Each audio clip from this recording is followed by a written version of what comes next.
Nous allons effectivement voir si qualité et petit prix sont compatibles ou pas. Nous avons donc acheté une série de chaussures à la mode ce printemps. Pour les femmes, 8 ballerines de même style dans le bas, moyen et haut de gamme. Et pour les hommes, 7 chaussures du style basket de ville dans les 3 gammes de prix là aussi. Nous les avons confiées aux bons soins d'experts au Centre technique du cuir et de la chaussure à Lyon. Leur mission, évaluer la construction, les matériaux et la performance de ces échantillons. En fait, de bons soins, c'est plus proche de la torture.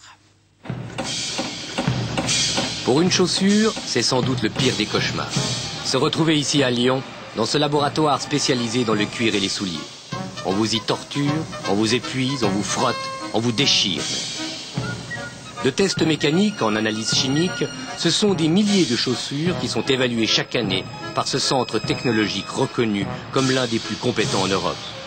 Tous les éléments du soulier sont passés au crible.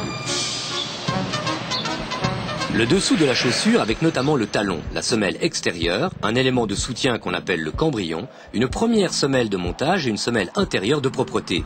Et le dessus, que l'on appelle la tige de la chaussure, composée notamment de contreforts, d'une doublure intérieure, de quartier et d'une languette.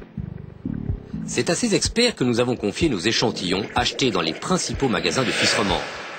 Nous avons choisi pour les hommes une basket de ville en 7 marques différentes et pour les femmes, la ballerine de base déclinée en 8 marques. Pour les femmes, un premier constat. Pour moi, on est quand même plus dans l'accessoire de mode que dans la chaussure. Et j'aurais tendance à dire que toutes les chaussures ne sont pas faites pour marcher. En question, la forme des chaussures qui ne respectent pas la morphologie du pied d'une majorité de femmes et donc qui compressent le gros orteil. L'évaluation d'ABE se base sur une observation technique approfondie de la construction des chaussures pour les classer en fonction de leur rapport qualité-prix. Ballerine Bata, prix 59 francs 90, bons matériaux et montage correct. Au total, un très bon rapport qualité-prix. Ballerine Manor, prix 89 francs 90, bons matériaux, mais une semelle rigide en flexion. Un rapport qualité-prix jugé bon. Ballerine Zara, prix 59 francs 90, une chaussure souple et à la mode, mais un problème de construction. Vous voyez l'arrière de l'emboîtage qui dépasse de bien 3-4 mm du bord de la semelle. Donc à l'atterrissage talon, c'est l'abrasion de la tige absolument garantie. Et sur un produit en plus métallisé doré, ça ne va pas passer complètement inaperçu. Dans l'ensemble, un rapport qualité-prix encore bon. Ballerine Dozenbach, marque Graceland, prix 29 francs 90, doublure synthétique et performance moyenne. Un rapport qualité-prix jugé correct. Ballerine Repetto, elle est nettement plus chère, prix 230 francs, beau cuir, du cousu humain et un bridant réglable, mais la semelle est fragile. C'est un produit qui est assez léger, du fait de sa semelle cuir qui est relativement fine, elle fait partie de celles dont je disais qu'il ne faut pas en attendre de bons et loyaux services sur des mois et des mois, et qu'il conviendra de plutôt réserver à un usage intérieur, un usage soirée. Mais au final, un rapport qualité-prix jugé correct. Ballerine la halle aux chaussures, marque Il Piacere, prix 34 francs 90, presque entièrement synthétique. On ne peut pas dire que le montage nous a inspiré un regard professionnel ébahi. Il y a pas mal de traces de colle qui traînent. C'est pas très soigné. Un rapport qualité-prix jugé insatisfaisant par les experts. Ballerine Vögele Shoes, marque Big Star, prix 49 francs 90, presque entièrement synthétique et finition mal faite. Un rapport qualité-prix insatisfaisant. Et enfin la ballerine Bali, la plus chère, 295 francs. Beau cuir et éléments amortissants dans la semelle, mais une critique importante. Cette chaussure aussi a un petit côté trompeur. Vous apercevez assez facilement, puisque cousu de fil blanc sur semelle noire, ça se voit. Ça peut suggérer un montage cousu, et pourtant on est dans le cadre d'un montage soudé. Cette couture est tout à fait décorative. Et pour vous le montrer, on a décollé ce bout de semelle à l'arrière et vous voyez que la couture n'intéresse que la semelle et que ça n'est pas ce qui empêchera la chaussure de s'ouvrir si le collage est mauvais. Au final, un rapport qualité-prix jugé ici encore insatisfaisant. Pour les hommes, une bonne nouvelle. Nos chaussures sont faites pour marcher. Mais le centre a relevé des problèmes de fabrication et de matériaux.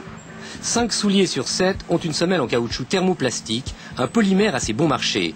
Ses défauts, ils s'usent plus rapidement et surtout ils se détériorent si on marche sur une flaque d'essence ou d'huile. Voici l'évaluation d'ensemble établie en collaboration avec les spécialistes du labo. Chaussures Camper, prix 219 francs, un très bon rapport qualité-prix. Elle est bien conçue, avec des choix de matière pertinents et bien réalisés. Cette chaussure fait pratiquement 1100 grammes à la paire, mais par contre, c'est vraiment un produit qui va durer. C'est un produit qui a une semelle en caoutchouc vulcanisé, la même matière qui fait les pneus des automobiles. Chaussures Vögele Shoes, prix 49,90 francs, semelle thermoplastique, finition et réalisation correcte, mais un problème de collage. On a eu un peu d'amorce de décollage de la lèvre qui remonte de la semelle. Donc, une petite vigilance. Ça serait dommage que ce soit une semelle, comme on dit dans notre jargon, post-it. Au total, un rapport qualité-prix jugé bon. Chaussures Bata, prix 59,90 francs, semelle thermoplastique, bonne qualité de matière première. Globalement, un rapport qualité-prix bon. Chaussures 4, prix 159 francs, semelle en caoutchouc vulcanisé et bon matériau de doublure. Une critique cependant. Le seul reproche qu'on va lui faire, c'est ça.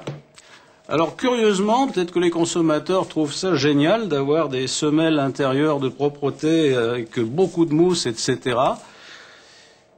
C'est pas si génial que ça, parce qu'en fait, quand on met l'amortisseur à l'intérieur de la chaussure, le pied va naviguer en écrasant les mousses et vous avez des risques de frottement dans l'emboîtage et donc des risques d'ampoule. Le rapport qualité-prix est jugé bon. Chaussures Navy Boot Swiss Made, la plus chère du lot, 329 francs. Cuir, doublure et semelle intérieure de première qualité. Pour ce prix toutefois, un gros bémol. La semelle thermoplastique a un profil qui pourrait favoriser les glissades. Voilà pourquoi le rapport qualité-prix est jugé correct. Chaussures Dozenbach, prix 49,90 francs, semelle thermoplastique et problème de finition, avec des traces de colle et des tranches mal coupées. Un rapport qualité-prix correct. Modèle, la halle aux chaussures, prix 39,90 francs. Une semelle thermoplastique aussi, c'est l'un des souliers qui présente le plus de défauts. Lors du test manuel de rigidité, des pièces internes se sont détachées. Elle est aussi entièrement synthétique. C'est typiquement un piège à consommateurs, parce que les personnes qui l'ont sélectionné l'ont prise en pensant que c'était un produit homogène avec tous ces produits en cuir. Et là, on a affaire à un produit entièrement synthétique. Dans notre jargon un peu imagé, c'est une magnifique baignoire dans laquelle on pourrait élever gentiment des poissons rouges. On risque pas d'avoir de fuite. Mais par contre, pour la sueur du pied, ça sera à peu près la même chose. Au final, un rapport qualité-prix jugé insatisfaisant par nos experts. La baignoire en question coûte 39,90 francs, mais vous avez vu aussi qu'une ballerine à 295 francs présente un rapport qualité-prix jugé insatisfaisant. La preuve qu'un prix élevé n'est pas forcément garanti de qualité, et à l'inverse, certains modèles pas très chers s'en sortent plutôt bien dans ce test. Vous retrouverez évidemment tous ces résultats sur notre site internet.